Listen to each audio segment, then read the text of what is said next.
ان الحمد للہ نحمده ونستعینه ونستغفره ونعوذ باللہ من شرور انفسنا ومن سیئات اعمالنا من يهده اللہ فلا مضل له ومن يضلل فلا هادی له واشهد ان لا الہ الا اللہ وحدہ لا شریک له واشهد ان محمدا عبده ورسوله اما بعد فان خير الحديث كتاب الله وخير الهدي هدي محمد صلى الله عليه واله وسلم وشر الامور محدثاتها وكل محدثة بدعة وكل بدعة ضلالة وكل ضلالة في النار.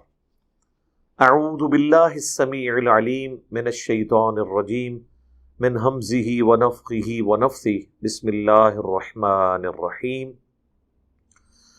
رب اشرح لی صدری ویسر لی امری واحلل عقدۃ من لسانی یفقہوا قولی. بسم اللہ الرحمن الرحیم. ان اللہ وملائکتہ یصلون علی النبی یا ایہا الذین آمنوا صلوا علیہ وسلموا تسلیما. اللہم صلی علی محمد وعلی آل محمد کما صلیت علی ابراہیم وعلی آل ابراہیم انک حمید مجید. اللہم بارک علی محمد وعلی آل محمد کما بارکت علی ابراہیم وعلی آل ابراہیم انک حمید مجید. اللہم ربنا آتنا فی الدنیا حسنہ وفی الآخرۃ حسنۃ وقنا عذاب النار. ربنا آتنا من لدنک رحمہ وہیئ لنا من امرنا رشدا. لا الہ الا انت سبحانک انی کنت من الظالمین. حسبنا اللہ ونعم الوکیل. یا حی یا قیوم برحمتک استغیث ولا حول ولا قوة الا باللہ العلی العظیم. آمین.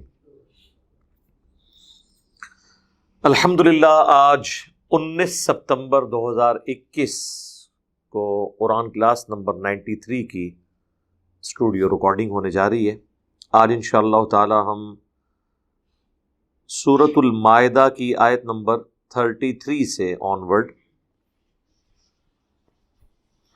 ڈسکس کریں گے. یہ آیت نمبر 33 جو ہے سورۃ المائدہ کی، یہ مشہور ترین آیات میں سے ایک آیت ہے. مختلف آیات ہیں جن کے نام بھی ہیں. جو ان آیات کے اندر مضامین آتے ہیں اس کے اعتبار سے،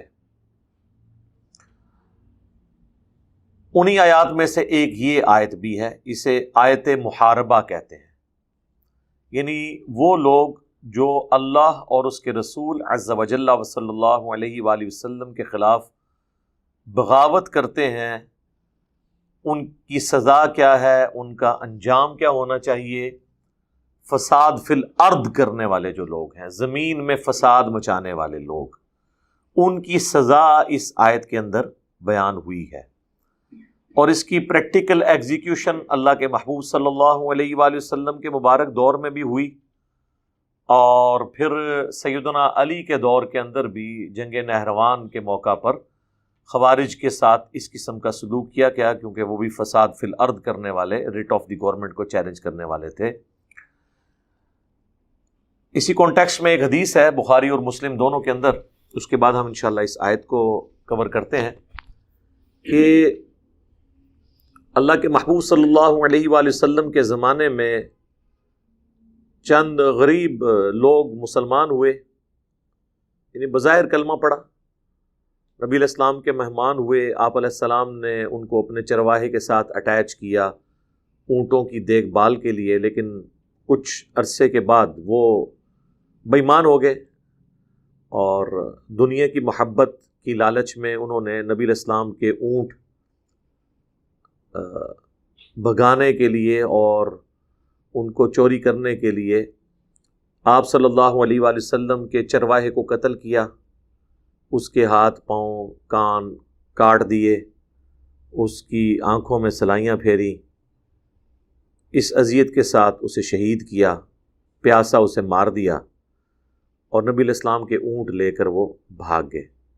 خیر وہ کہاں بھاگ کے جا سکتے تھے؟ آپ صلی اللہ علیہ وآلہ وسلم نے اپنے ساتھی روانہ کیے، وہ ان کو پکڑ کر لائے، اور پھر آپ صلی اللہ علیہ وآلہ وسلم نے قصاص کے طور پر، جو بنی اسرائیل کے لیے بھی احکام ہیں، قرآن میں بھی آئے کہ کان کے بدلے کان، آنکھ کے بدلے آنکھ، ناک کے بدلے ناک، دانت کے بدلے دانت، تو آپ صلی اللہ علیہ وآلہ وسلم نے ان سب لوگوں کو قتل کروایا، ان کے ہاتھ پاؤں کٹوائے اور ان کی آنکھوں میں سلائیاں پھروائیں، بالکل وہی کچھ قصاصاً کیا جو کچھ انہوں نے اس چرواہے مظلوم کے ساتھ کیا تھا۔ اب یہ احادیث جو کہ بخاری مسلم میں آئی ہیں، ان کے اوپر جو منکرین احادیث ہیں وہ اعتراض بھی کرتے ہیں، وہ کہتے ہیں کہ جی دیکھیں، ایک طرف تو آپ یہ کلیم کرتے ہیں کہ وما ارسلناک الا رحمتا للعالمین، نبی صلی اللہ علیہ وآلہ وسلم کو اللہ تعالیٰ نے تمام جہان والوں کے لیے رحمت بنا کر بھیجا، تو بخاری اور مسلم کی یہ والی احادیث آپ علیہ السلام کی بدنامی کا سبب ہیں۔ ان احادیث کا وہ اس وجہ سے انکار کرتے ہیں۔ کئی منکرین احادیث اس حوالے سے پیدا ہوئے، انہوں نے باقاعدہ کتابیں لکھی کہ یہ سب کی سب اسلام کے خلاف سازش ہیں احادیث۔ ہمارے جہلم شہر میں بھی ایک بندہ تھا، 20-25 سال پہلے کی بات کر رہا ہوں، میں اس کو ملنے کے لیے بھی گیا، اس نے کہا جی یہ رحمت للعالمین ہونے کے خلاف ہیں یہ احادیث، حالانکہ اسے یہ بات سمجھ نہیں تھی کہ بھائی رحمت للعالمین صلی اللہ علیہ وآلہ وسلم کا مطلب یہ نہیں ہے کہ آپ اللہ تعالیٰ کے احکامات میں کوئی سستی دکھائیں گے اور رحمت کی کیٹیگری میں فال کر جائے گی۔ رحمت للعالمین کا مطلب یہ ہے کہ اللہ کے محبوب صلی اللہ علیہ وآلہ وسلم اپنی ذات کی خاطر کسی کو سے بدلہ نہیں لیتے تھے، معافی اور درگزر کی روش اختیار کرتے تھے، لیکن ونس اگر کوئی شخص اللہ کی حدوں کو توڑتا تھا پھر حضور سے زیادہ سخت کوئی نہیں ہوتا تھا، اور یہ چیز آپ کے رحمت للعالمین ہونے کے کوئی منافی نہیں ہے۔ اللہ تعالیٰ بھی تو غفور الرحیم ہے، بخشنے والا ہے، لیکن اللہ تعالیٰ اپنے بندوں کو کیا عذاب نہیں دے گا؟ تو یہ چیز صفت رحمت کو وائلیٹ تو نہیں کر رہی۔ مجرمین کو سزا دینا ہی رحمت ہے ان لوگوں کے حق میں جن مظلومین کے اوپر ظلم ہوا ہے۔ قیامت والے دن جب ابو جہل کو عذاب ہوگا تو یہ ابو جہل کو دیا جانے والا عذاب عمار ابن یاسر کے والدین سیدنا یاسر اور سیدہ سمیہ کے حق میں رحمت ہوگی، کیونکہ انہیں بدلہ ملے گا۔ ایک شخص کے حق میں عذاب دوسرے کے لیے رحمت ہو رہی ہوتی ہے، مظلومین کے لیے۔ تو یہ اللہ کی رحمت کا تقاضا بھی یہ ہے، اور صفت عدل کا تقاضا یہ ہے کہ وہ بدلہ دلوایا جائے۔ دنیا میں بھی قصاص کے طور پہ یہ کیا جاتا ہے۔ سورۃ البقرہ کی آیت نمبر 179 ہے، وَلَكُمْ فِي الْقِصَاصِ حَيَاةٌ يَا أُولِي الْأَلْبَابِ، اے عقل مندو، قصاص میں پوری انسانیت کی زندگی چھپی ہے۔ قتل کے بدلے قتل کیا جائے قاتل کو، معافی کی روش کو ڈسکریج کیا گیا ہے قتل کے کیس میں۔ پچھلی دفعہ ہم اس سے پچھلی آیت جو پڑھ چکے، آیت نمبر 32، جس میں اللہ تعالیٰ نے فرمایا فَكَأَنَّمَا قَتَلَ النَّاسَ جَمِيعًا، اس کے لیے جو فساد فی الارض اور قصاص کے علاوہ اگر کسی کو ناحق قتل کرتا ہے تو اس نے گویا پوری انسانیت کو قتل کیا۔ وَمَنْ أَحْيَاهَا فَكَأَنَّمَا أَحْيَا النَّاسَ جَمِيعًا، اور جس نے ایک انسان کی جان بچائی گویا اس نے پوری انسانیت کو بچا لیا۔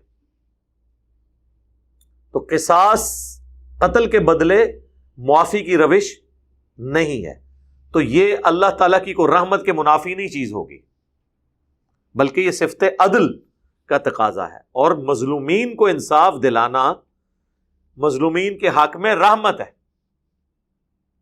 اور اس کافر کے حق میں اللہ کا غضب اور عذاب ہے۔ تو نبی علیہ السلام نے بھی اگر کوئی ایسا کام کیا تو آپ کی صفت رحمت پہ کوئی حرف نہیں آتا۔ اور کسی حد تک پھر جب اس قسم کے اعتراضات ہیں وہ جسٹیفائی اس لیے ہو جاتے ہیں کہ عوام الناس کو ہم نے نبی علیہ السلام کی پکچر بڑی غلط پیش کی ہے۔ اکثر آپ نے سنا ہوگا کہ نبی علیہ السلام نے کبھی کسی کو بددعا نہیں دی، بالکل جھوٹ ہے۔ تو قنوت نازلہ آپ کیوں پڑھتے رہے ہیں بخاری مسلم میں کافروں کے اوپر اگر بددعا نہیں دی ہے؟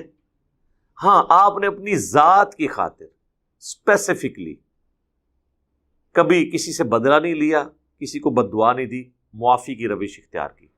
لیکن جہاں پر آپ کے اصحاب کے ساتھ زیادتی ہوتی تھی، آپ علیہ السلام کی موجودگی میں دین کی حدیں توڑی جاتی تھی، وہاں اللہ کے نبی سے زیادہ سخت کوئی نہیں تھا، اور صحابہ کرام کانپتے تھے حضور کے جلال سے۔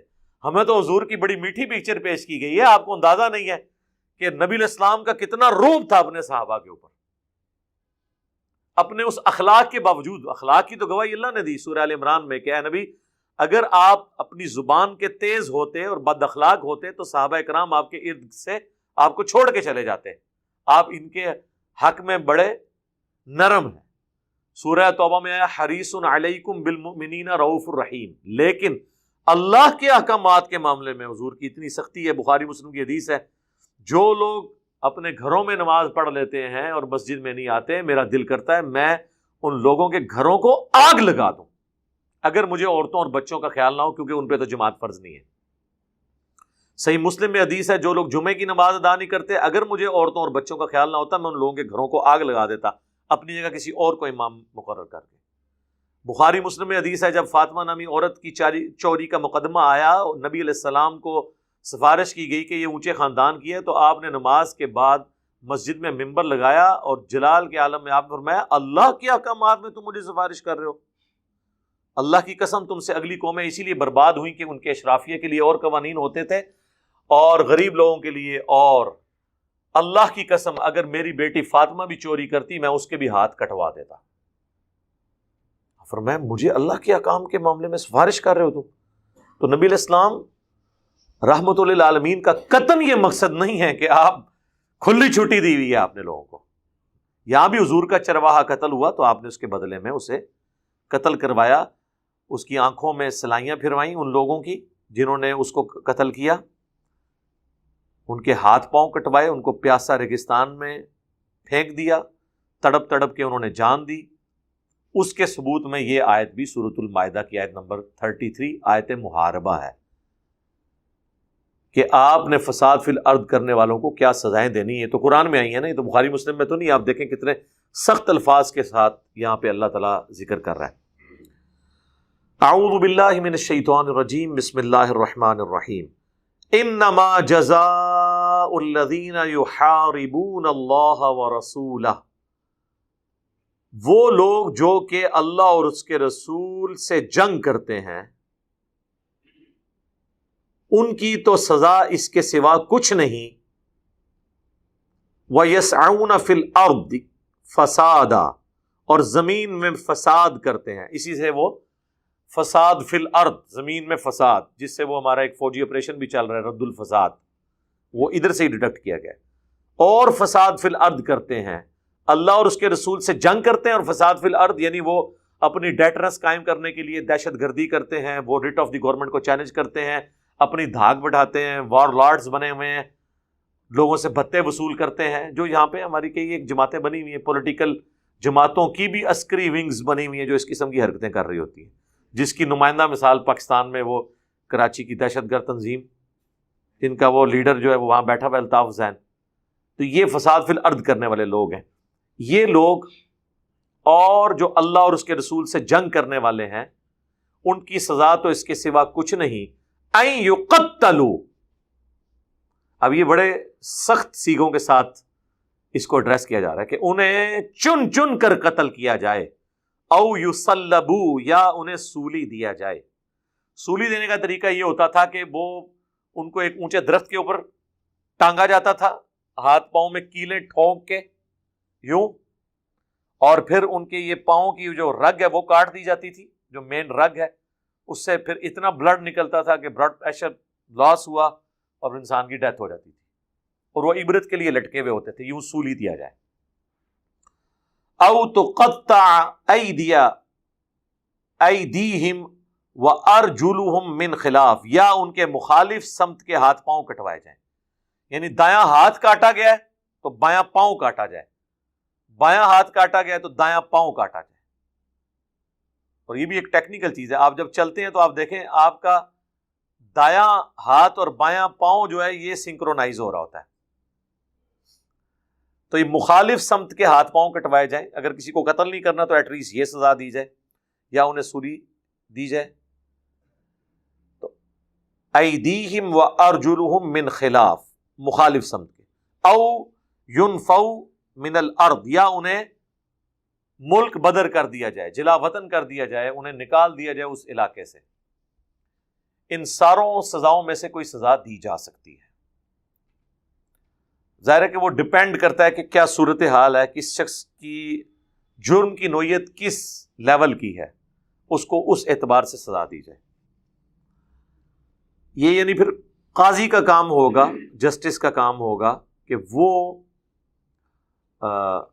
تعزیراً اس میں سے ڈیسائیڈ کرے گا کہ اب کیا اس کے ساتھ سلوک کرنا ہے۔ یہ ساری اللہ نے جو حدود بیان کی ان میں سے وہ ڈیسائیڈ کر لے کہ ہاں اس کو یوں کیا جا سکتا ہے۔ ذالک لہم خزی فی الدنیا، یہ تو ہے دنیا کی رسوائی ان کے لیے، وَلَهُمْ فِي الْآخِرَةِ عَذَابٌ عَظِيمٌ، اور آخرت میں ان کے لیے بہت بڑا عذاب ہے، وَلِعَوْذُ بِاللَّهِ تعالی۔ اب یہی سزائیں پھر بعد میں دی گئی ہیں نا، مسند احمد میں، سنن ابی داؤد، سنن نسائی میں، مشکات میں بھی آپ کو ایک پورا چیپٹر ملے گا، بخاری کے اندر بھی ہے، کتاب استتابت المرتدین، یعنی مرتدین کی سزا کیا ہے، فساد فی الارض کرنے والوں کی سزا کیا ہے۔ اس میں آپ کو حدیثیں ملیں گی خوارج والی، جو حضرت علی نے ان کے ساتھ قتال کیا تھا نہروان پہ، اس میں آپ کو بخاری مسلم بھی احادیث ہیں، کچھ ڈیٹیل احادیث ابو داؤد، نسائی میں، مسند احمد میں، کہ ان کی لاشیں جو ہے نا وہ پھر کوفہ سٹی کے دروازوں پہ لٹکائی گئی تھی، عبرت کے لیے ان کے سروں کو لٹکایا گیا تھا تاکہ باقی لوگوں کے لیے عبرت بنے، یہ چیز ڈیٹرنس کے لیے کہ باقی لوگ اس قسم کی حرکتوں سے باز آ جائیں، کیونکہ وہ مسلمانوں کو قتل کرتے تھے۔ حضرت علی نے آخری وقت تک کوشش کی کہ یہ مین سٹریم میں واپس آ جائیں، ان کے وظیفے بھی بند نہیں کیے، کیونکہ کلمہ گو اہل قبلہ تو تھے، لیکن جب انہوں نے مسلمانوں کو قتل کرنا شروع کیا تو پھر ان سے نہروان کی جنگ لڑنی پڑی۔ تو اس میں جو اس قسم کی سخت سزائیں دی جاتی تھی وہ اسی نوعیت کی، جو قرآن میں ان کی اصل جڑ موجود ہے، یہ آیت محاربہ سورہ المائدہ آیت نمبر 33۔ لیکن اس میں ایک ایکسیپشن دے دی ہے، الا الذین تابوا، ہاں اگر وہ توبہ کر لیں، من قبل ان تقدروا علیہم، اس سے پہلے کہ تم انہیں قابو میں کر لو، پھر تو ان کی توبہ قبول ہے۔ پکڑے جانے سے پہلے ان کی توبہ قبول ہے، کیونکہ پھر تو انہوں نے واقعی سے ہی توبہ کی۔ جب پکڑے گئے تو پھر تو آپ کو پتہ ہے کہ اس وقت تو سارے لوگ کہتے ہیں جی منو معاف کر دو، تو ان کی معافی اس وقت ایکسیپٹ نہیں کی جائے گی۔ فَاعْلَمُوا، خوب جان لو، ان اللہ غفور رحیم، کہ اللہ تعالیٰ یقیناً بہت بخشنے والا مہربان ہے۔ لیکن یہ اس صورت میں ہے جب آپ پکڑے جانے سے پہلے توبہ کریں گے، پکڑے گئے پھر سزا ایگزیکیوٹ ہوگی۔ اسلامی سزائیں جتنی ہیں نا، ان میں اگر جوڈیشری میں کیس پروف ہونے سے پہلے آپ توبہ کر لیں تو آپ کی توبہ قبول ہے۔ آگے چل کے چور کی سزا بھی آئے گی آیت نمبر 38 کے اندر۔ وہ چور کی سزا بھی اس چور کے لیے ہے جو یعنی پکڑا گیا ہے، عدالت میں کیس ثابت ہو گیا ہے۔ اگر کوئی چور عدالت میں جا کے یہ کہتا ہے کہ جی ٹھیک ہے جی میں چوری کا مال واپس کر دیتا ہوں اور تاوان کے طور پہ اس سے اور رقم بھی مالک کو واپس کرتا ہوں، بے شک کر دے، لیکن ہاتھ کٹیں گے، کیونکہ جب پبلک میں کوئی گناہ رپورٹ ہوتا ہے نا اور پھر سزا ایگزیکیوٹ نہیں ہوتی تو پھر ڈیٹرنس نہیں ہوتی۔ اسی لیے اسلامی سزائیں اتنی سخت ہیں تاکہ چند ایک کو سزا ملے اور اس کی دہشت ایسی ڈیٹرنس پڑے کہ لوگ بچ جائیں۔ آپ ذرا U A E, united Arab emirates, وہاں کو چوری کر کے بتائے، دبئی میں کو چوری کر کے بتائے، لوگ دکانیں کھول کے چھوڑ کے چلے جاتے ہیں، کہاں چور بچ کے جائے گا؟ جب یہ یقین ہونا کسی کو چور کو میں نے پکڑا جانا ہے، وہ کبھی چوری نہیں کرتا۔ ہر علاقے میں اگر ایک ایک قاتل اور گنڈا لٹکا دیا جائے جینونلی، ویسے نہیں تبرک کے طور پہ، جس پہ واقعی ثابت ہو۔ آپ دیکھیں آج کے زمانے میں تو ڈیٹرنس زیادہ ہوگی، اس کی ویڈیوز جو ہے نا وہ جب لوگوں کے موبائلوں میں جائیں گی نا، وہ خود بخود باز آ جائیں گے کہ یار یہ تو سزا ملتی ہے، جس کو پریکٹیکلی ہم نے پاکستان میں دیکھا ہے۔ پاکستان نے یورپین یونین کے کہنے پہ اپنی فنڈنگ کے اعتبار سے اپنا الو سیدھا کرنے کے لیے اور کافروں کی پابندیوں سے بچنے کے لیے قتل کی سزا کتنا عرصہ موقوف رکھی، لیکن جب پاکستان کو دہشت گردی کے ایشو سے گزرنا پڑا تو پھر فوجی عدالتیں قائم ہوئیں اور اس میں قتل کی سزائیں ایگزیکیوٹ کی گئیں. آئے دن آپ کو ٹی وی پہ خبریں نہیں ملتی آرمی چیف نے اتنے لوگوں کی سزائے موت کے اوپر سگنیچر کر دیے وہ فوجی عدالتوں میں. تو اس کی وجہ سے آپ دیکھیں کہ دہشت گردی کا گراف نیچے آیا. یعنی پریکٹیکلی کم از کم پاکستان نے تو اسلامک سزاؤں کی برکات دیکھ لی ہیں. جب تک آپ جیلوں میں دہشت گردوں کو رکھتے تھے ان کو امید لگی رہتی تھی کہ کبھی ہمارے ساتھی ہمیں چھڑوا کے لے جائیں گے, اور کئیوں کو لے کے بھی چلے گئے وہ, تو وہ پھر شیر رہتے تھے. لیکن جب آپ کسی کو پتا ہو کہ میں مارا جاؤں گا سر, پھر وہ رسک نہیں لیتا. اور اس کی وجہ سے پھر آپ دیکھیں کہ اسلامک سزائیں ہم نے ایگزیکیوٹ کی ہیں, معاملات سیدھے ہوئے ہیں. پریکٹیکلی ہم نے یہ سیکھ لیا ہے کہ اسلامک سزائیں اگرچہ سخت ہیں لیکن یہ ڈیٹرز بن جاتی ہیں. تو مجھے بتائیں کہ اگر آئے دن مجرم لوگوں کو ناحق قتل کرتے رہیں, قتل ناحق ہوتا رہے, فساد فی الارض ہوتا رہے, اس کی بجائے 1 یا 2 3 بندے ٹانگ دیے جائیں اور پھر پورے کے پورے ایریے میں ایسی ڈیٹرز قائم ہو کہ لوگ جرم کریں ہی نہ, تو یہ تو نفع کا سودا ہے. اس کو تو ہم میتھمیٹیکلی, ایتھیکلی, سوشلی پروف کر سکتے ہیں. یہی اسلام کی برکت ہے. چور کے ہاتھ کٹیں گے تو یہ تو نہیں ہے کہ سعودی عرب میں چور کے ہاتھ کٹتے ہیں تو پورا سعودی ٹنڈا ہو گیا ہے. چور تو نہیں ہے, جہاں چور کے ہاتھ کٹتے ہیں وہاں پھر باقی لوگ ٹنڈے نہیں ہوتے ہیں, کیونکہ ان کو پتا کہ ہاتھ کٹ جائیں گے. وہاں پر اعلانیہ سورہ النور کے اندر آیا کہ جب زانی کو سزا دی جائے تو مسلمانوں کا ایک گروہ اسے ویٹ کرے, شاہد ہو وہاں پر, تاکہ ڈیٹرس قائم ہو. جمعے کی نماز کے بعد اعلانیہ قاتل کا سر قلم کرتے ہیں وہ تلوار کے ذریعے, اور جن لوگوں نے یہ لائیو منظر دیکھے ہیں ان کو پوچھیں کئی دن لوگوں کو بخار چڑھے رہتے ہیں, رات کو نیند نہیں آتی. جناب یہ آپ فلموں میں اور ایون اوریجنل ویڈیوز میں, سی سی ٹی وی کیمروں کی ویڈیوز میں لوگوں کو قتل ہوتے دیکھنا, یہ اس کا روب بہرحال کسی حد تک ہوتا ہے. لیکن جب آپ لائیو کسی بندے کو کوئی ایکسیڈنٹ دیکھ لیں یا کوئی اس طرح کی ایکٹیویٹی پرفارم ہوتے دیکھ لیں, انسان کبھی سوچتا بھی نہیں ہے.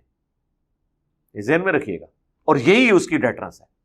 اسلامک سزاؤں کی ڈیٹرنس یہ ہے کہ ایک کو سزا ہو, ہزاروں کے لیے عبرت ہو جائے. لیکن اس میں سزا ایسی نہیں ہونی چاہیے کسی کے لیے کہ اس کا ثبوت ہی آپ کے پاس نہیں ہے اور آپ پری ایمپٹیو رائٹ کے طور پہ کر دیتے ہیں, زبردستی اسے مار کے منوا لیتے ہیں, یا آپ کے پاس کوئی ثبوت نہیں ہے اور آپ بادیوں نظر میں اسے مجرم سمجھ کے, نہیں, یہ چیز نہیں. اس لیے آپ کو پتا ہے جب یہ فوجی عدالتیں قائم ہوئی, ہماری پولیٹیکل جماعتوں نے اس کی مخالفت بھی کی تھی.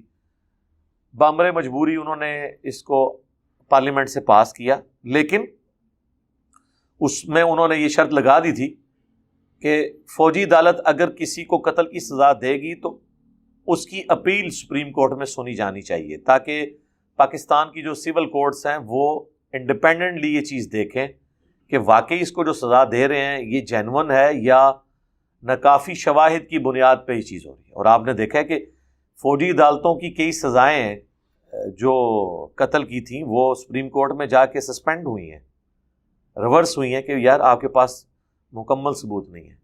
ہو سکتا ہے کسی شخص کے پاس اس نے خود دیکھا لیکن وہ ثبوت نہیں دے سکا, پھر بھی قانون جو ہے نا وہ کسی بنیاد پہ ہی کھڑا ہوتا ہے. اگر آپ یہ کریں گے نا پھر تو کل کو کوئی شخص اپنا ذاتی دشمنی نبھانے کے لیے بھی کسی کو مار دے گا اور کہے گا جی میں آپ دیکھا ہے اے جناب شامل سی, تو پھر تو قتل ناحق کا ایک سلسلہ شروع ہو جائے گا.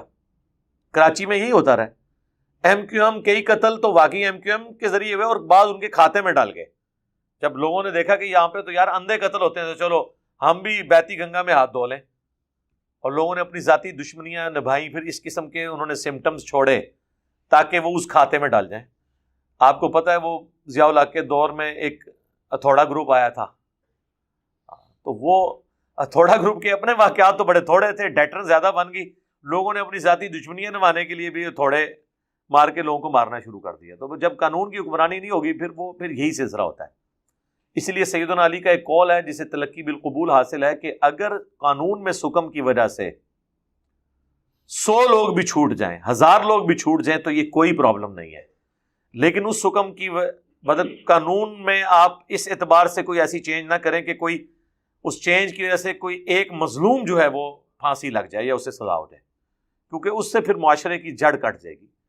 معاشرہ جو ہے وہ احترام جان اور احترام مال پہ چلتا ہے.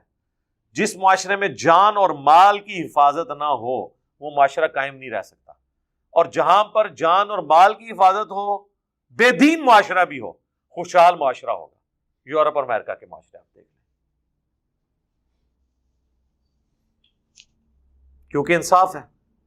اور نبی علیہ السلام کا آخری خطبہ جو یوم النحر کا ہے، بخاری مسلم دونوں میں، جو آپ نے عید کے دن خطبہ دیا تھا یوم عرفہ سے اگلے دن مینا کے اندر، جس میں آپ نے فرمایا تھا کہ زمانہ گھوم گھما کے اسی جگہ پر واپس آ گیا ہے جہاں پہ اللہ تعالیٰ نے اسے تخلیق کیا تھا.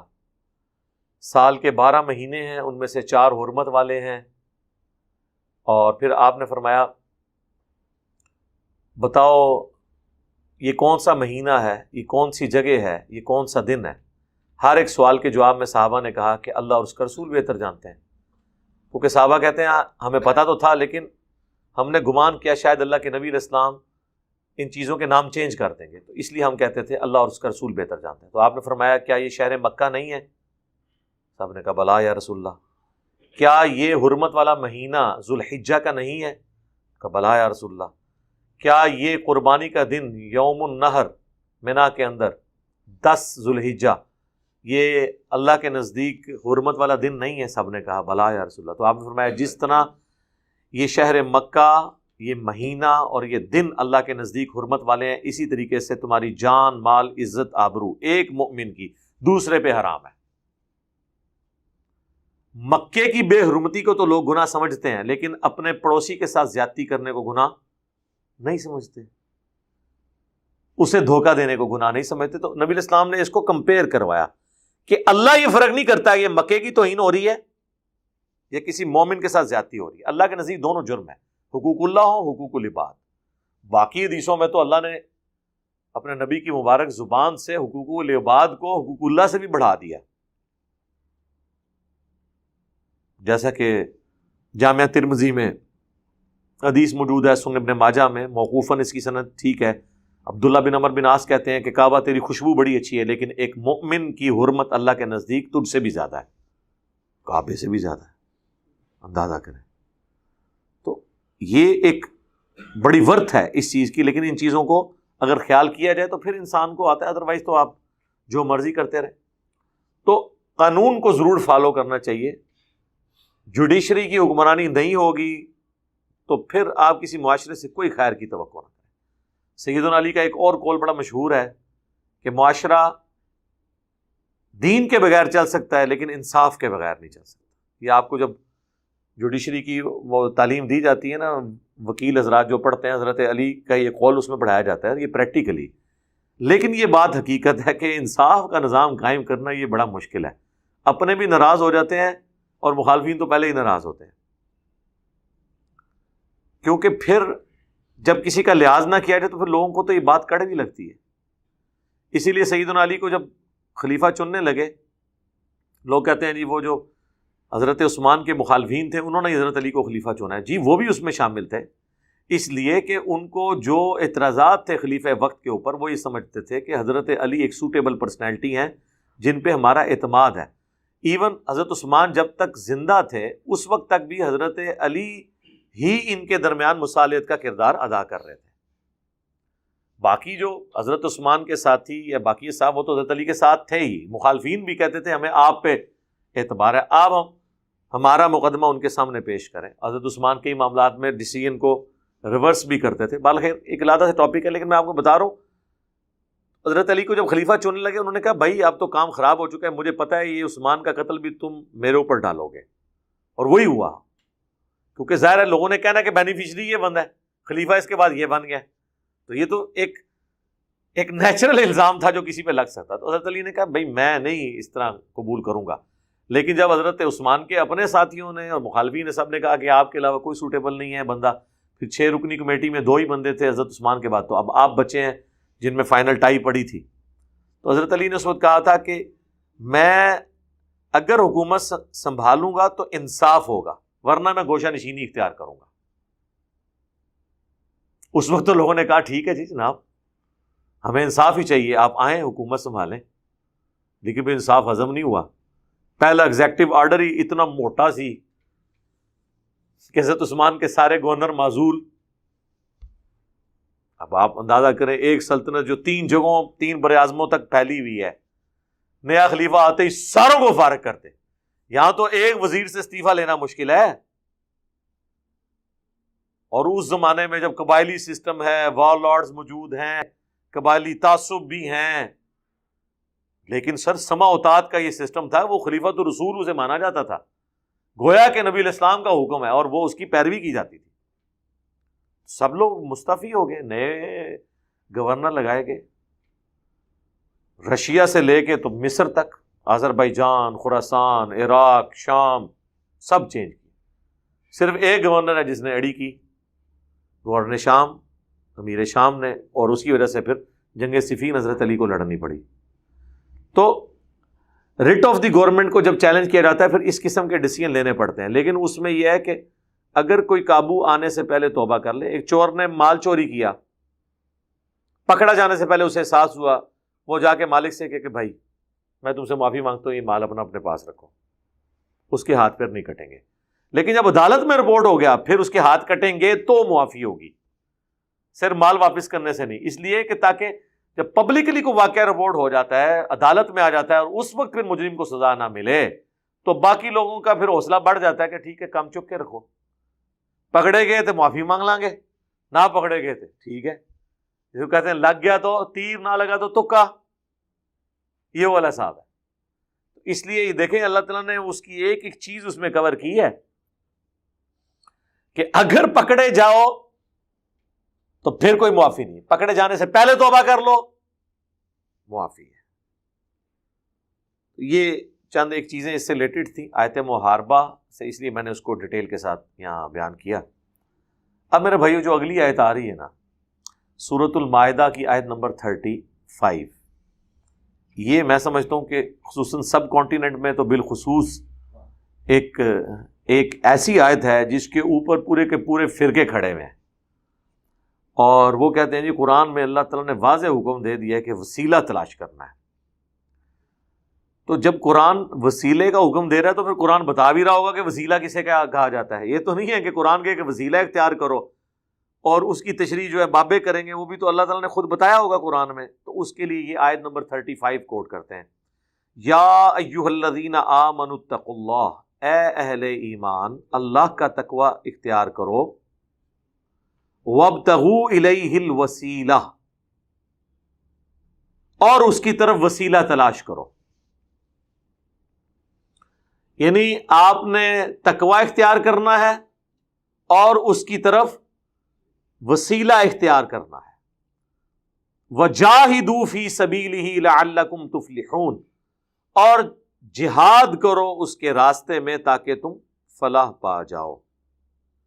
اور بعض اوقات یہ واو کو اگر تفصیلی طور پہ لیا جائے تو اس کا ترجمہ یوں بنے گا، اس کی طرف وسیلہ تلاش کرو یعنی اس کے راستے میں کوشش کرو تاکہ تم کامیاب ہو جاؤ. یہ ترجمہ بھی درست ہوگا. واو ہمیشہ اور کے معنوں میں نہیں آتا، واو بعض اوقات تفصیل کے معنوں میں بھی آتا ہے جو پچھلی بات ہے. تو دونوں معنی اس کے درست ہیں.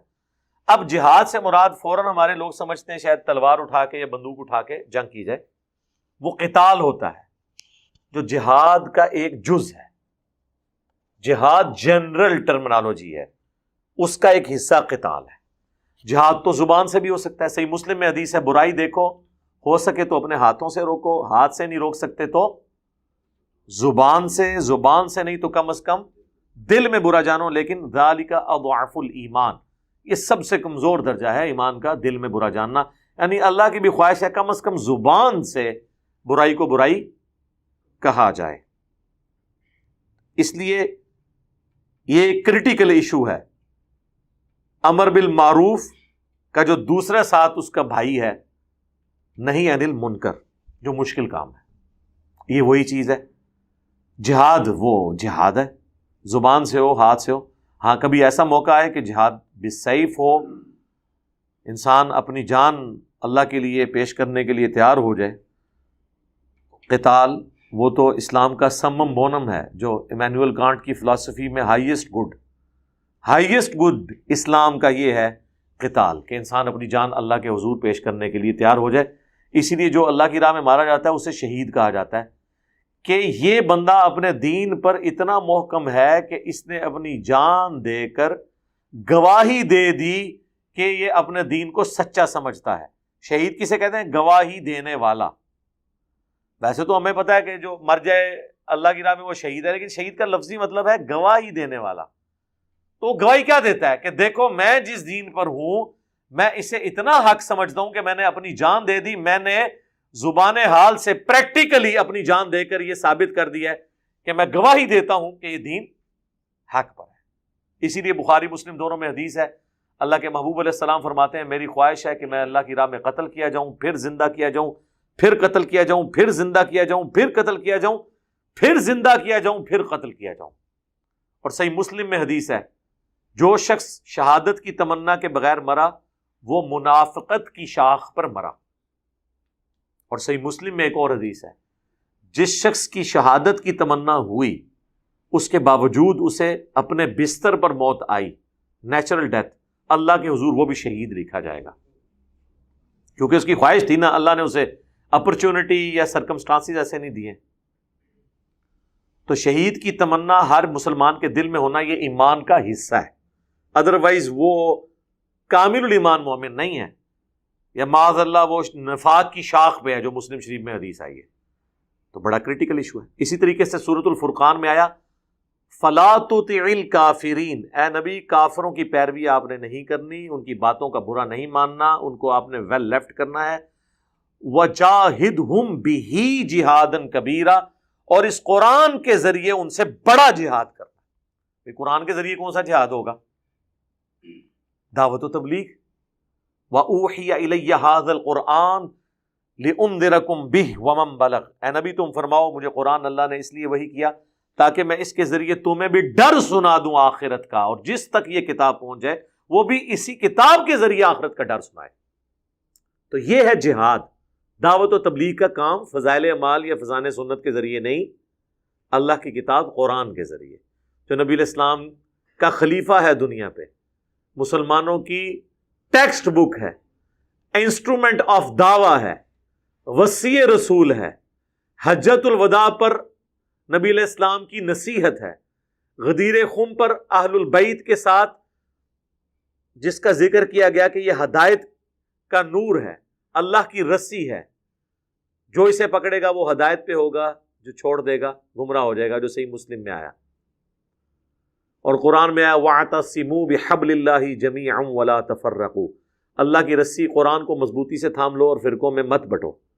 تو یہ ساری کی ساری چیزیں جہاد، قرآن، کتاب و سنت کی تعلیمات۔ اب اس کے پہلے حصے کی طرف آ جائیں، وسیلہ۔ وسیلہ پیورلی عربی کا لفظ ہے، اس کا پنجابی والے وسیلے کے ساتھ کوئی لینا دینا نہیں ہے، جو یہاں پہ وسیلہ بنا لیا گیا ہے۔ عربی کا وسیلہ اور ہے، پنجابی کا وسیلہ اور ہے، اردو زبان میں ہم جو دین کی اصطلاح کے طور پر جو وسیلہ استعمال کر رہے ہوتے ہیں وہ اور ہے۔ یہاں کا وسیلہ کیا ہے؟ انڈیا، پاکستان، بنگلہ دیش کا، یا یہاں پہ جو فرقے ہیں بریلوی دیوبندی جو ڈومیننٹ آپ کو جو نظر آتے ہیں، ان کا وسیلہ یہ ہے کہ یہ سمجھتے ہیں کہ اللہ تعالیٰ تک ڈائریکٹ نہیں پہنچا جا سکتا تو بزرگوں کو بیچ میں ڈال دیا جائے۔ اور پھر مثال کیا دیتے ہیں؟ کہتے ہیں دیکھیں جی چھت پہ آپ ڈائریکٹ نہیں پہنچ سکتے، سیڑھی کے ذریعے پہنچیں گے، لیکن پوری زندگی سیڑھی کے اوپر کھڑے ہو کے گزار دیتے ہیں، یعنی بابوں کے قدموں میں رہتے ہیں، چھت تک نہیں پہنچتے پھر بھی، یعنی کبھی تو اللہ تک پہنچ جائے نا، پھر کہیں گے بابا جی سائڈ دے وہ تسی ہن سانو اللہ نال ڈائریکٹ ہون دیو۔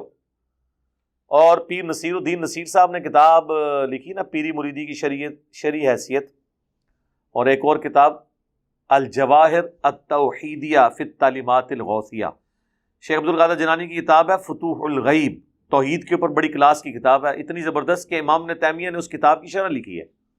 تو اس کے اقتباسات جو ہے نا پیر نصیر الدین نصیر رحمہ اللہ نے نا جمع کیے الجواہر التوحیدیہ، یعنی توحید کے موتی شیخ عبد القادر جیلانی کی تعلیمات کی روشنی میں۔ اس میں انہوں نے لکھا ہے کہ یہاں لوگوں کو بڑا کرنے کے لیے ان کے ساتھ اللہ کا نام جوڑا جاتا ہے اور کہا جاتا ہے یہ اللہ کا ولی ہے یا اولیاء اللہ ہے، ٹھیک ہے، اللہ کا نام جوڑ کے اسے بڑا کیا جاتا ہے۔ جب وہ بڑا ہو جاتا ہے پھر اسی کو پکڑ کے رکھتے ہیں، پھر اللہ بیچ میں سے نکل جاتا ہے، صرف ولی رہ جاتا ہے، ولی اللہ کا بھی اللہ ختم ہو جاتا ہے۔ آپ دیکھ لیں ولی اللہ بہت کم لوگ لفظ استعمال کرتے ہیں، اے ولی نے جی، وہ بڑا پہنچیا ولی ہے، وہ کہتے ہیں ولی اللہ بھی وچوں کٹ دیندے نے، یعنی اللہ کو اٹیچ کیا تھا اس کو بڑا کرنے کے لیے، وہ اتنا بڑا ہو گیا کہ اللہ نکل گیا اسی کو بڑا کر لیا۔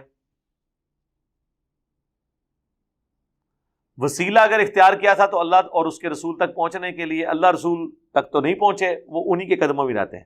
کہتے ہیں کہ پہلے فنا فی الشیخ ہوتا ہے، پھر فنا فی الرسول، پھر فنا فی اللہ۔ ہم اس سے پوچھتے ہیں فنا فی اللہ بھی کوئی بندہ دکھائیں۔ پوری زندگی آپ اپنے شیخوں کو چندے کھلاتے رہتے ہیں، انہی کے درگاہوں کے چکر لگاتے رہتے ہیں، اللہ تک تو آپ پہنچتے نہیں ہیں۔ ایون اگر کوئی کہے جی میں اللہ سے مانگوں گا، اللہ ہی حاجت روا، اللہ مشکل کشا ہے، اس کو کہتے ہیں وابیوں والی باتیں کر رہا ہے، یہ گستاخوں والی باتیں کر رہا ہے۔ اس کا مطلب ہے کہ آپ کی زندگی میں کبھی اللہ تک آپ نے پہنچنا نہیں، کیونکہ آپ غلط ٹریک پہ چڑھ گئے ہیں۔ اور مثالیں دینا کہ جی چھت پہ آپ نہیں پہنچ سکتے، میرے بھائی چھت پہ جانے کے لیے تو سیڑھی کی ضرورت ہے، لیکن اللہ تک پہنچنے کے لیے سیڑھی کی ضرورت نہیں ہے، کیونکہ اللہ تو اپنے نبی کی مبارک زبان سے کہلوا رہا ہے وَإِذَا سَأَلَكَ عِبَادِي عَنِّي فَإِنِّي قَرِيبٌ أُجِيبُ الدَّعْوَةَ الدَّاعِ إِذَا دَعَانِ۔ اے نبی جب میرے بندے آپ سے میرے بارے میں پوچھیں تو تم فرماؤ میں تمہارے بالکل قریب ہوں، ہر پکارنے والے کی پکار کو سنتا ہوں، بشرطے کہ وہ میری اطاعت اختیار کرے۔ فَلْيَسْتَجِيبُوا لِي وَلْيُؤْمِنُوا بِي، اور مجھ پہ ایمان لائے جیسا کہ ایمان لانے کا حق ہے، تاکہ وہ کامیاب ہو سکے۔ ادعونی استجب لکم، اے میرے بندو مجھ سے مانگو میں تمہاری دعاؤں کو قبول کروں گا۔ اللہ نے تو کوئی بیچ میں بندہ ڈالا ہی نہیں ہے۔ کوئی قرآن کی ایک دعا دکھائیں انکلوڈنگ حضرت آدم علیہ السلام کی دعا کے، جس میں کوئی بندہ بیچ میں ڈالا ہو اللہ نے۔ 40 کے قریب کم از کم دعائیں قرآن میں آئی ہیں ربنا کے سیغے کے ساتھ، کوئی بابا، کوئی بزرگ، کوئی فرشتہ، کوئی پیغمبر نہیں اس میں۔ تو اللہ تو یہ کہہ نہیں رہا میں بندہ بچ پانا ہے، تو اسی زبردستی مثالیں دے رہے ہو دنیا کی۔ اس کے لیے پھر میں نے ایک پھکی تیار کی ہوئی ہے میرے پاس، تو آپ کو پتہ ہے نا اینٹی وینم ہے، کیونکہ کوبرا سانپ کاٹ جائے اس کا علاج کوبرے کے زہر سے ہی ہوتا ہے، اسے کہا جاتا ہے اینٹی وینم۔ تو دوائی یعنی کوئی اثر نہیں کرتی، تو اس کا اینٹی وینم میں نے یہ رکھا ہوا ہے کہ اگر آپ اللہ کے لیے مثالیں بیان کریں گے نا، تو پہلی بات ہے قرآن میں آیا کہ اللہ تعالیٰ کے لیے مثالیں بیان نہ کرو، حتیٰ کہ یہاں تک آیا وَلَا تَقُولُوا عَلَى اللَّهِ إِلَّا الْحَقَّ، اللہ پہ مت کوئی بات کیا کرو مگر وہی جو حق پر مبنی ہے، جھوٹ نہ بولو۔ لا تغلوا فی دینکم، اپنے دین میں غلو نہ کرو۔ اللہ نے تو یہ بیان کر دیا کہ میرے لیے کوئی مخلوق کی مثال بیان کی جائے، سوائے ان مثالوں کے جو اللہ نے قرآن میں خود بیان کر دی۔ دوسرا، دنیا کی ساری مخلوقات، اس کائنات کی ساری مخلوقات مل کے قیامت والے دن اللہ کی عدالت میں کسی شخص کے خلاف جھوٹی گواہی دے دیں، یہ بالفرض ہے سمجھانے کے لیے۔ سارے جن، سارے فرشتے، سارے پیغمبر، سارے انسان جھوٹی گواہی دے دیں کسی بندے کے بارے میں، کیا اللہ تعالیٰ اس گواہی کو قبول کر کے اس بندے کے خلاف فیصلہ سنا دے گا؟ کیوں؟ دنیا میں تو ایسا ہی ہوتا ہے کہ اگر لوگ کسی شخص کے خلاف جھوٹی گواہی بھی دے دیں، اور ظاہر ہے کہ کوئی ایکسٹرا کوئی ثبوت نہ ہو اس کو اپنی بے گناہی ثابت کرنے کے لیے، تو دنیا میں اس کی سزا ایگزیکیوٹ ہو جاتی ہے۔ تو آخرت میں بھی ہو جانی چاہیے، کیونکہ آپ تو دنیا کی مثالیں دیتے ہیں نا۔ تو دنیا کا اگر قاضی، کیونکہ قاضی کے پاس تو علم الغیب نہیں ہے، وہ جو سامنے گواہی ہے اس کی بنیاد پہ فیصلہ کر دیتا ہے، تو اللہ کو بھی چاہیے کہ وہ بھی فیصلہ کر لیں۔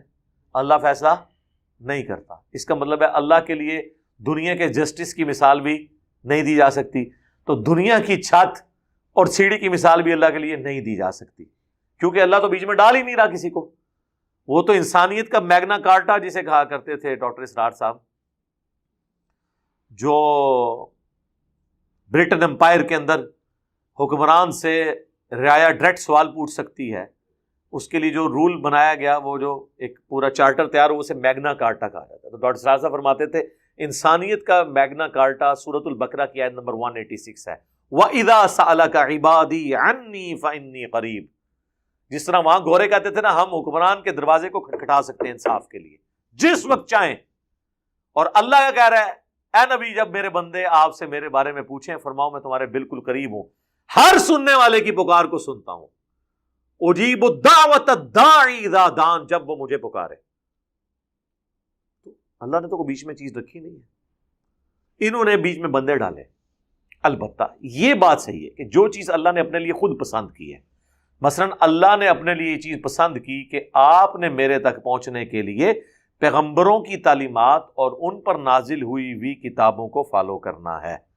اب جو شخص پیغمبروں اور کتابوں کو بیچ میں سے نکال کے ڈائریکٹ اللہ تک پہنچے گا، ہم اس کی توحید کو اور ایمان کو شیطانی توحید ہی کہیں گے، رحمانی نہیں ہوگی، کیونکہ انبیاء رول ماڈل ہوتے ہیں۔ تو وسیلے کا لفظ ان معنوں میں اگر کسی نے بولنا ہے کہ اللہ تک پہنچنے کا ذریعہ، تو سر وہ پھر اللہ کے پیغمبر اور اس کی کتابیں ہیں، اللہ اور اس کے رسول کی تعلیمات ہیں۔ وہ ٹھیک ہے، امام بخاری امام مسلم کی بھی کنٹریبیوشن ہے، لیکن اس کے اندر جو کچھ لکھا ہے وہ تو نبی علیہ السلام کی احادیث ہے نا، ان کے لیے تو اپنا ثواب موجود ہے۔ ہم ویڈیو میں بیان کر رہے ہیں، ہمارے لیے ثواب موجود ہے۔ کئی لوگ ہمیں بھی آ کہتے ہیں جی آپ ہمارے لیے ہدایت کا وسیلہ بنے، ہم ہمیشہ یہ کہتے ہیں کہ یار وہ وسیلہ تو اللہ کسی کو بھی بنا لیتا ہے، اصل مسئلہ یہ ہے کہ اللہ نے تمہارے لیے ہدایت کا فیصلہ کیا بسبب اس کے کہ تمہارے اندر کوئی رمق موجود تھی سچائی قبول کرنے کی۔ اصل جو وسیلہ اس اعتبار سے ہے تو وہ پیغمبر ہیں اور کتابیں ہیں۔ باقی جو انڈیا پاکستان میں جو وسیلے والا اختلاف ہے، اس کے اوپر میرا مسئلہ 43 بڑی ڈیٹیل کے ساتھ ریکارڈڈ ہے، اور آلموسٹ آج سے تقریباً 1.5-2 سال پہلے میں نے ایک ڈیٹیل لیکچر اور ریکارڈ کرایا تھا، وسیلے کے نام پر دھوکہ۔ یہاں پر وسیلہ اور استعانت مکس کر دی ہے۔ یہ نام وسیلے کا لیتے ہیں، بھائی ہماری زبان میں وسیلہ یہ ہے کہ کوئی شخص یہ کہے کہ اے اللہ تجھے تیرے نبی کا واسطہ، میرا فلاں کام کر دے، تو اس میں آپ نے رسول اللہ سے تو کچھ نہیں مانگا، کس سے مانگا ہے؟ اللہ سے۔ کسی فرشتے جن پیغمبر سے کچھ نہیں مانگا۔ وہ کہتے ہیں نہیں جی یہ تو وسیلہ ہے نا، لیکن یہ بھی وسیلہ ہے۔ اگر کوئی کہتا ہے نا یا رسول اللہ مدد، یا علی مدد، یا شیخ عبد القادر جیلانی، تو یہ بھی وسیلہ ہے۔ ہم کہتے ہیں یہ کیسے وسیلہ ہو گیا، تو ڈائریکٹ پکار رہے ہیں ہم ان کو۔ وہ کہتے ہیں اصل میں یہ ہوتا ہے کہ جب ہم ان کو پکارتے ہیں نا تو وہ اللہ سے ریکویسٹ کرتے ہیں، اللہ پھر دوبارہ ان کی ڈیوٹی لگاتا ہے، پھر وہ اللہ کے اذن سے ہماری مدد کرتے ہیں۔ ہوں ایڈ ہی کہانی تھی بنائی ہے کتنے لکھی ہے، یہ تو میں 2 منٹ فیل کرتی ہے نا، ایک اینٹی وینم ادھر سے بھی تیار ہے۔ وہ اینٹی وینم یہ ہے کہ اللہ کے بندو، اگر اسی طریقے سے آپ نے چیزوں کو ماننا ہے تو بتاؤ بارش کون برساتا ہے؟ اللہ۔ ڈیوٹی کس کی ہے؟ فرشتوں کی۔ تو ہم فرشتوں سے بارش مانگتے ہیں یا اللہ سے مانگتے ہیں؟ اللہ کے نبی علیہ السلام نے فرشتوں سے بارش مانگی یا اللہ سے؟ اور صحابہ کرام نے صلاۃ الاستسقاء پڑھ کے رسول اللہ یا کسی فرشتے سے بارش مانگی یا اللہ سے مانگی؟ اللہ سے۔ حتیٰ کہ صحیح بخاری میں 1010 نمبر حدیث ہے، انا کنا نتوسل الیک بنبینا۔ حضرت عمر کہتے ہیں اے اللہ پہلے ہم تیرے نبی کے وسیلے سے تیری طرف متوجہ ہوتے تھے، یعنی ہم ان سے دعا کرواتے تھے اپنے حق میں، اور تو بارش نازل فرماتا تھا۔ اب ہم ان کے چچا کو لے کے آئے کیونکہ حضور علیہ السلام فوت ہو گئے، لیکن حضور علیہ السلام کے دنیا سے جانے سے آپ کی بزرگی تو ختم نہیں ہوئی ہے۔ آپ کی بزرگی آج کی ڈیٹ میں اس سے زیادہ ہے جو آپ کی مبارک زندگی میں تھی۔ کیوں؟ وَلَلْآخِرَةُ خَيْرٌ لَكَ مِنَ الْأُولَى۔ یہ اللہ نے اپنے نبی کو گارنٹی دی ہے، اے نبی آپ کی زندگی میں آنے والا ہر اگلا لمحہ وہ پیچھے جو گزر چکا ہے اس سے بہتر ہوگا۔ حضور کی قبر کی زندگی آپ کی دنیا کی زندگی سے بہتر ہے، آپ کی آخرت کی زندگی قبر کی زندگی سے بہتر ہوگی، آپ کی جنت کی زندگی آپ کی آخرت کی زندگی سے بہتر ہوگی قیامت کی۔ تو یہ تو مسلسل آپ کو اللہ تعالیٰ کے درود سے، اللہ کی رحمتوں سے نفع پہنچ رہا ہے۔ اللہم صلی علی محمد وعلی آل محمد۔ تو نبی علیہ السلام کی بزرگی کیا ختم ہو گئی تھی جو حضرت عمر کہہ رہے ہیں؟ اس لیے کہ حضرت عمر کو پتا تھا اب ہم حضور کے ساتھ کمیونیکیٹ نہیں کر سکتے۔ جب دنیا میں موجود تھے تو صحابہ اپنے مسئلے حضور کے پاس لے کے جاتے تھے۔ اسی طریقے سے میں نے پچھلے دنوں ایک ویڈیو اور ریکارڈ ہوئی ہے، قبر رسول سے جا کر شفاعت مانگنا، جو واقعہ عرابی والا پیش کرتے ہیں۔ 1 گھنٹہ میں نے لگایا اس پہ، ان کی تسلی کروائی کہ خدا کے لیے یار یہ معاملات اس طرح نہیں ہیں، تم لوگ کس طریقے سے جعلی روایتوں کے اوپر چلتے ہو۔ حضرت عمر نے امت کو عقیدہ دے دیا کہ آپ وسیلہ شخصی یہ ہے کہ کسی نیک بندے سے اس کی زندگی میں جا کے آپ دعا کروائیں۔ اس کی اصل تو قرآن میں موجود ہے، قرآن میں کئی جگہ حضور کو کہا گیا اپنے صحابہ کے لیے دعا کریں۔ سورہ توبہ میں آیا نبی آپ کی دعا ان کے دلوں کی آنکھوں کی ٹھنڈک کا سبب ہے۔ ظاہر ہے آپ کسی شخص کے لیے اللہ کے نبی دعا کریں، اس کو اس سے بڑا اور نفع کیا پہنچ سکتا ہے؟ تو حضور کی دعاؤں کا حصہ آج بھی ہمیں مل رہا ہے، جو آپ نے اپنی زندگی میں اپنے آنے والی امتیوں کے لیے دعائیں کی ہیں۔ لیکن آج تو کوئی نہیں کر سکتا، صحیح بخاری میں ایک صحابی کی پنڈلی ٹوٹ گئی، عبداللہ بن عتیق، نبی علیہ السلام نے ان کی ٹانگ سیدھی کر کے مبارک ہاتھ پھیرا تو وہ جڑ گئی، اور وہ کہتے ہیں مجھے یوں لگا جیسے کبھی ٹوٹی نہیں تھی پنڈلی کی ہڈی۔ لیکن آج اگر کسی کی پنڈلی کی ہڈی ٹوٹ جائے گی تو آرتھوپیڈک کے پاس اسے لے کے جائیں گے، قبر رسول پہ تو نہیں لے کے جائیں گے، نہ صحابہ کرام قبر رسول پہ لے کے جاتے تھے۔ اور میں نے اس پہ ان کو کہا کہ یار اگر آپ لوگ اتنے بڑے عاشق رسول ہو تو ٹھیک ہے، اپنی پنڈلی کی قربانی کرو اور پورے انڈیا، پاکستان، بنگلہ دیش کو نہ صرف اپنے فرقے کا کر لو بلکہ کافر بھی مسلمان ہو جائیں گے، تو روزہ رشید تک آپ کا ویزا ہم لگوا دیتے ہیں۔ تو ان کو سمجھ آ جائے گی کہ حضور کی زندگی کے معاملات ڈیفرنٹ تھے، بات کے ڈیفرنٹ ہے۔ آپ سے دعا کروانا وسیلہ شخصی ہے، یہ تو یعنی صحابہ کرام کا، اس کی اصل قرآن میں ہے کہ نبی علیہ السلام کی دعائیں۔ پھر آپ دیکھیں حضرت یوسف علیہ السلام کے بھائی جب اپنی غلطی کا احساس ہوتا ہے تو وہ اپنے باپ سے کہتے ہیں آپ ہمارے لیے دعا کریں، تو دعا کروانا وسیلہ شخصی ہے۔ یہ وہ وسیلہ ہے جو اصل وسیلہ ہے۔ تو ٹوٹل 5 وسیلے ہیں، ان میں سے پہلا وسیلہ ہے کسی نیک بندے سے جو آپ کے سامنے موجود ہے جا کے دعا کروانا۔ مسئلہ 43 میں نے ڈیٹیل سے اس کی دلائل دی۔ دوسرا وسیلہ ہے نیک اعمال کے ذریعے اللہ کو واسطہ پیش کرنا، جو قرآن میں ہے وَاسْتَعِینُوا بِالصَّبْرِ وَالصَّلَاةِ، صبر اور نماز کے ذریعے اللہ کی مدد چاہو۔ بخاری مسلم میں 3 لوگ غار میں پھنس کے تھے اور آگے پتھر آ گیا، تینوں نے اپنے ایک ایک نیکی اللہ کی بارگاہ میں پیش کی اور کہا اس کے وسیلے سے اگر یہ عمل تیری بارگاہ میں قبول ہے تو اس پتھر کو ہٹا دے۔ تھوڑا تھوڑا کر کے وہ پتھر کھسکا اور وہ آزاد ہو گئے۔ یہ دوسرا وسیلہ ہے اپنے نیک اعمال کا جو آپ نے اللہ کی رضا کی خاطر کیے، آپ اللہ کے حضور پیش کریں، اللہ تعالیٰ اس کی برکت سے آپ کی پرابلمس کو سوالو کرے گا۔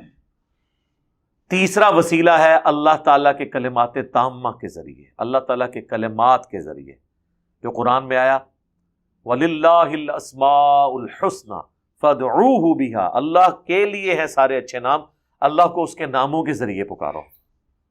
جو ہم کہتے ہیں نا اعوذ بکلمات اللہ التامات من شر ما خلق، اللہ تعالیٰ کے جو اسماء قرآن میں ہے اس کے ذریعے اللہ کی طرف متوجہ ہوتے ہیں۔ صحیح بخاری اور سنن ابو داؤد میں حدیث ہے کہ اے اللہ، ابراہیم اپنے 2 بیٹوں اسحاق اور اسماعیل کو ان کلمات کے ذریعے تیری پناہ میں دیتے تھے، میں بھی اپنے 2 بیٹے حسن و حسین کو ان کلمات کے ذریعے تیری پناہ میں دیتا ہوں۔ اعیذکما بکلمات اللہ التامہ من کل شیطان وہامہ ومن کل عین لامہ، ہر طرح کے شیاطین کے اگینسٹ، ہر طرح کی نظر لگانے والی چیزوں کے اگینسٹ میں تیری پناہ میں دیتا ہوں۔ بسم اللہ الذی لا یضر، میں اس اللہ کے نام کے ساتھ آغاز کرتا ہوں کہ جس کے نام کی برکت سے زمین و آسمان میں کوئی چیز نقصان نہیں پہنچا سکتی۔ لا الہ الا اللہ وحدہ لا شریک لہ، یہ سارے اللہ کے کلمات ہیں۔ یہ تیسرا وسیلہ ہے۔ اور چوتھا وسیلہ ہے نبی علیہ السلام کے مبارک تبرکات سے فیض حاصل کرنا، جو صحیح مسلم میں ہے کہ حضرت اسماء نے نبی علیہ السلام کا ایک کالا جبہ کسروانی طیالسی نکالا اور کہا یہ حضور پہنتے تھے، ہم اس کا دھون مریضوں کو شفا کے لیے پلاتے ہیں۔ حضور کی وفات کے بعد بھی اس سے لوگ نفع حاصل کر رہے ہیں، یہ بھی ایک ذریعہ ہے اللہ سے شفا حاصل کرنے کا، لیکن یہ جعلی نہ ہو بنے ہوئے تبرکات، اصلی۔ صحیح بخاری میں آتا ہے ام سلمہ ہماری ماں کے پاس حضور کی داڑھی اور سر کے چند بال تھے، ایک انہوں نے برتن کے اندر رکھے ہوئے تھے، جب کوئی محلے میں بیمار ہوتا تھا وہ پانی کا پیالہ بیچتا تھا، ام سلمہ اس میں ڈبوتی تھی اور مریضوں کو شفا ہو جاتی تھی۔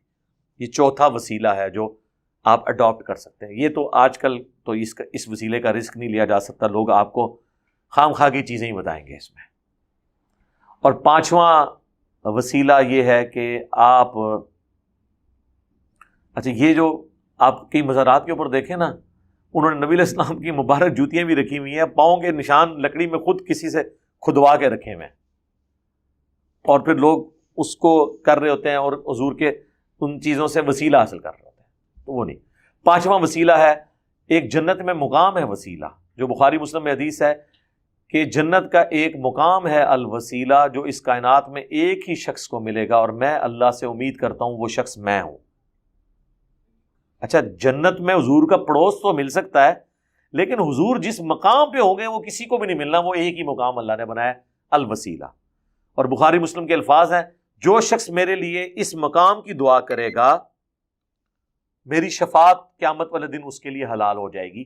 اور مسلم شریف میں الفاظ ہیں کہ جو اذان کا جواب دے اس کے بعد درود شریف پڑھے اور الوسیلہ والی دعا مانگے، اللہم رب ہذہ الدعوۃ التامہ، وہ والی دعا، تو قیامت والے دن میری شفاعت اس کے لیے حلال ہو جائے گی۔ تو یہ 5 وسیلے ہیں جو یعنی جن وسیلوں کو کتاب و سنت جانتے ہیں، آپ والے وسیلوں کو کتاب و سنت نہیں جانتے، ٹھیک ہے۔ باقی ایک چھٹا وسیلہ ہے کسی شخصیت کی وجاہت کا وسیلہ اللہ کے حضور پیش کرنا، زندگی تک تو ٹھیک ہے، وہ سنن نبی داؤد میں، سنن ابن ماجہ میں حدیث ہے، ابن ماجہ کی یہ ایک ایسی یونیک حدیث ہے، ترمذی میں بھی ہے، ابو داؤد میں، ابن ماجہ میں، جس کو امام ابن ماجہ نے خود ساتھ لکھا ہے کہ یہ صحیح سند سے ہے، حدیث صحیح ہے۔ وہ ایک نابینا صحابی نبی الاسلام کے پاس آئے، ان کا یا رسول اللہ، اسی کے اوپر انہوں نے پورا لیکچر دیا تھا، وسیلے کے نام پہ دھوکا، بھی وسیلے کو ہم مانتے ہیں، یا رسول اللہ دعا کریں میری بینائی آ جائے، آپ نے فرمایا صبر کر لو تو جنت ہے، ان کا نہیں یا رسول اللہ آنکھیں چاہیے، جنت لب بھی جانی ہے، کچھ بھی ہے تیرے محبوب کی امت سے ہیں، ان کے لیے تو خیر جینون تھا۔ حضور نے فرمایا جاؤ وضو کرو، وضو کیا، 2 نفل پڑھے اور کہا دعا پڑھو، اس دعا میں الفاظ تھے، اے اللہ میں تیرے نبی کے وسیلے سے تیری طرف متوجہ ہوتا ہوں، اور اے اللہ کے نبی میں آپ کے وسیلے سے آپ کے رب کی طرف متوجہ ہوتا ہوں، اے اللہ میرے نبی کی دعا میرے حق میں، میرے نبی کی شفاعت میرے حق میں قبول فرما۔ ان کی بینائی واپس آ گئی۔ اچھا، اس میں تو مانگے ہی اللہ سے ہے، اے اللہ میں تیرے نبی کے وسیلے سے تیری طرف متوجہ ہوتا ہوں، اور یا رسول اللہ میں آپ کے ذریعے سے آپ کے رب کی طرف متوجہ ہوتا ہوں۔ یہ وسیلہ شخصی ہے جو حضور سامنے موجود تھے، جو حضرت عمر کا فرمان ہے 1010 نمبر حدیث صحیح بخاری، کہ جب تک تیرے نبی ہم میں موجود تھے، انا کننا نتوسل الیک بنبینا، ہم اپنے نبی سے دعائیں کرواتے تھے۔ یہ آخری الفاظ کھا جاتے ہیں جو وہ صحابی کہتا ہے کہ اے اللہ میرے نبی کی دعا میرے حق میں قبول کر، یہ پہلے پڑھتے ہیں، اے اللہ میں تیرے نبی کے وسیلے سے متوجہ ہوتا ہوں، یا رسول اللہ میں آپ کے وسیلے سے، آگے بھی پڑھو نا، آگے نہیں پڑھنا، کیونکہ آگے پھر ان کے عقیدے کی جڑ کٹ جاتی ہے۔ البتہ اس کا ایک طریق جو ہے سنن طبرانی، المعجم الکبیر طبرانی میں موجود ہے، جس کو امام طبرانی صحیح مانتے ہیں، جس کی وجہ سے میرا شروع سے موقف اس حوالے سے لینیٹ ہے۔ میرے خلاف بعض بریلویوں نے کلپ چڑھائے کہ یہ وسیلے کے معاملے میں پلٹی کھا گیا، نہیں سر، میرا اب 2012 کا لیکچر وسیلے والا دیکھیں، آج 2021 چل رہا ہے ستمبر، میں نے اس وقت بھی نبی الاسلام کا وسیلہ اللہ کی بارگاہ میں پیش کرنے کو بدعت نہیں کہا تھا، میں نے کہا تھا اس سے بچنے میں عافیت ہے، اور جو پیش کرتے ہیں ہم کوئی فتویٰ نہیں لگاتے، کیونکہ امام طبرانی اس روایت کو صحیح سمجھتے ہیں۔ اس کا اگلا ورژن جو ابن ماجہ اور ترمذی والا ہے نا، کہ یہ اس حدیث کے راوی جو عثمان بن حنیف ہیں، حضرت عثمان غنی کے دور کے اندر ایک کوئی اس طریقے سے شخص تھا ضرورت مند، وہ حضرت عثمان کے پاس گیا، انہوں نے اس کی طرف توجہ نہیں کی، تو حضرت عثمان بن حنیف کے پاس آیا تو انہوں نے کہا کہ میں تجھے ایک دعا تعلیم کرتا ہوں جو میرے سامنے کی یہ دعا ہے، وہ نابینا صحابی والی، تو وہ دعا اس نے کی تو اس کی وہ حاجت پوری ہو گئی حضرت عثمان کے دور میں کہ یا رسول اللہ میں آپ کے وسیلے سے۔ تو وہ کہتے ہیں جی یہ والا پورشن جو ہے بتا رہا ہے کہ ہم آج بھی حضور کا وسیلہ پیش کر سکتے ہیں، سر کریں، ہمیں کوئی اعتراض نہیں، اس میں آپ یہی کہیں کہ یا رسول اللہ میں آپ کے وسیلے سے اللہ کی طرف متوجہ ہوتا ہوں، اے اللہ میں تیرے نبی کے وسیلے سے تیری طرف متوجہ ہوتا ہوں، میرے نبی کی دعا میرے حق میں قبول فرما، کریں۔ یا رسول اللہ مدد نہیں اس میں ثابت ہوگا، اغثنی یا رسول اللہ نہیں ثابت ہوگا، اگر آپ نے اس کا کچھ کرنا بھی ہے تو یہ توسل اور وسیلہ ہی ہوگا، استعانت اور استمداد نہیں ہوگا اگر آپ نے اس کو لے کے بھی چلنا ہے۔ لیکن آپ یہاں تو رکے ہی نہیں ہیں، آپ تو بابوں بزرگوں تک پہنچ گئے ہیں، ان تک جو آپ کے چندوں کے محتاج تھے، آپ نے ان کے وسیلے ڈالنے شروع کر دیے ہیں، آپ نے تو ہر حد پھلانگ دی ہے، ٹھیک ہے۔ تو آپ میری ویڈیو دیکھیں، مسئلہ 43 وسیلہ اور توسل کے صحیح احکام و مسائل۔ اللہ تعالیٰ سے دعا جو حق بات میں نے کہی، اللہ تعالیٰ ہمارے دلوں میں راسخ فرمائے۔ اگر ہمارے دلوں سے، ہماری زبان سے کوئی ایسی بات نکل گئی کہ جو خلاف شرع ہو، اللہ تعالیٰ ہمارے دلوں سے معاف کر دے، ہمیں کتاب و سنت کی تعلیمات پر عمل کر کے دوسرے بھائیوں تک پہنچانے کی توفیق عطا فرمائے۔ سبحانک اللہم و بحمدک، اشہد ان لا الہ الا انت، استغفرک و اتوب الیک، وما علینا الا البلاغ المبین۔ جزاکم اللہ خیرا۔